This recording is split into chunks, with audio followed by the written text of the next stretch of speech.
நீங்கள் கேட்டிருக்கிறார், ஐயா நீங்கள் இத்தனை லட்சம் பாட்டு எழுதியிருக்கிறீங்களே, இத்தனை லட்சம் கவிதைகள் எழுதியிருக்கிறீங்களே, இத்தனை புத்தகங்களை வெளியிட்டிருக்கிறீர்களே, உங்களை இவ்வளோ பெரிய தமிழ் அறிஞர்கள் எல்லாம் பாராட்டி எழுதியிருக்கிறார்களே, நீங்கள் ஏன் சினிமாவுக்கு பாட்டு எழுதவில்லை அப்படின்னு ஒரு கேள்வி கேட்டிருக்கிறார். அதற்கு அவர் ஒரு பதில் சொல்லியிருக்கிறார். அந்த பதிலில் படிச்சிங்கன்னா நீங்கள் இப்படியெல்லாம் கூட நடக்குமாங்கிற மாதிரி யோசனை எனக்கு வந்தது உங்களுக்கும் கூட வரக்கூடும். அது என்னென்னா, அவர் சொல்லியிருக்கிறார், இல்லையா நான் பாட்டு எழுதி எப்படியாவது சினிமாவில் புகழ் பெறணுங்கிறதுக்காக நானும் ஆசைப்பட்டேன். அப்போ சாண்டோ சின்னப்ப தேவர் இருந்தார், அவர்கிட்ட போய் நான் பாட்டு கேட்டேன். கண்டிப்பாக அவர் தர்றேன்ப்பா, நீ நிறையா எழுதியிருக்கேன்னு சொல்கிறேன், சரி எழுதிட்டு வா அப்படின்னு சொன்னேன். ஒரு மெட்டு கொடுத்தாரு, நான் எழுதிட்டு போனேன். படித்து பார்த்தாரு, ரொம்ப நல்லா இருக்குப்பா, அடுத்த வாரம் ரெக்கார்டிங்னு சொன்னார்.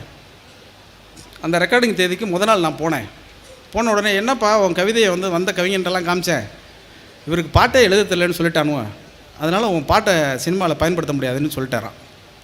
சொன்ன உடனே